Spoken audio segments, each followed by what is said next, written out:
بسم اللہ الرحمن الرحیم۔ ہمارے پیارے ملک پاکستان کی ہر سیاسی جماعت کا رہنما کم سے کم عمر کی 70 بہاریں دیکھ چکا ہے۔ زیادہ کی تو کوئی حد ہی نہیں۔ ان کی عمر بڑھتی گئی مگر سوچ نہیں۔ ان کے تمام طریقے اور انداز وہی پرانے ہیں، اور جب یہ اپنی سیاست میں جدت لانے کی کوشش کرتے ہیں تو انتہائی بھونڈے انداز کی وجہ سے یہ کوشش ناکام ہو جاتی ہے۔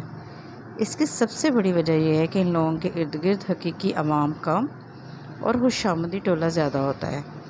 جب یہ عوام کو اپنے رخ روشن کا دیدار کرواتے ہیں تو اس علاقے کا ایم پی اے یا ایم این اے موقع کی مناسبت سے اپنے کارکنان کو ان کے ارد گرد اکٹھا کر دیتا ہے، اور یہ وہی کچھ سنتے ہیں جو ان کے کان سننا چاہتے ہیں، اور دیکھتے بھی وہی ہیں جو ان کی آنکھیں دیکھنا چاہتی ہیں۔ پاکستان میں جمہوریت کو سب سے زیادہ نقصان جمہوری قوتوں نے خود پہنچایا۔ صحافی اور سیاستدان ہر وقت جمہوریت کا راگ لاتے ہیں، اداروں پر تنقید کرتے ہیں، مگر انہیں اتنی فکر عوام کے مسائل کی کبھی نہیں ہوئی۔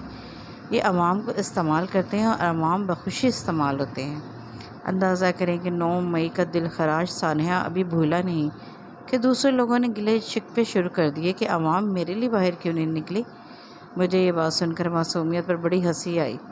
میری گزارش ہے کہ تسلی رکھیں، عوام کو اتنا سمجھدار نہ سمجھیں کہ وہ ایسے اقدامات اپنی مرضی سے اٹھانے لگیں۔ آپ کے بھائی یا آپ خود کال دیتے تو 9 مئی سے بڑھ کر سانحہ ہو جاتا، کیونکہ آپ کی محبت کے پیروکار بھی کم نہیں۔ ملک و قوم کے لیے جو خدمات جس سیاستدان کی حکومت نے بھی انجام دی ہیں وہ سر آنکھوں پر، مگر معذرت کے ساتھ پیسہ تو عوام کے ٹیکسز کا ہی تھا، کسی نے ذاتی پیسوں سے تو کچھ نہیں کیا۔ ہاں، اپنی زکوٰۃ اور خیرات سے جو فلاحی ادارے بنائے ان کا اجر تو اللہ کے حضور ہی ملے گا۔ آپ نے عزت اور اقتدار کو انجوائے بھی تو کیا، سودا گھاٹے کا تو نہیں تھا۔ سچ تو یہ ہے کہ اقتدار کے کھیل میں سب سیاستدانوں کی ترجیحات مختلف نہیں۔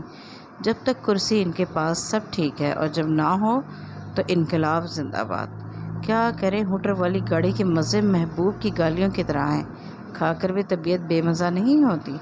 اور یہ صحافی جو ہر وقت آزادی رائے کا پرچار کرتے ہیں، جو ریٹنگ اور ویوز عوام سے لیتے ہیں اور فکر اشرافیہ کی کرتے ہیں، بلکہ اس فکر میں گھلتے جا رہے ہیں۔ مہنگی بجلی، پہنچ سے دور اشیاء خورد و نوش پر کسی کا کالم نظر نہیں آتا، مگر کسی سیاسی رہنما کو گرم ہوا بھی چھو جائے اپنے قلم کو تلوار بنا کر میدان میں اتر آتے ہیں۔ بس نہیں چلتا اس تلوار سے سب کی گردنیں اڑا دیں۔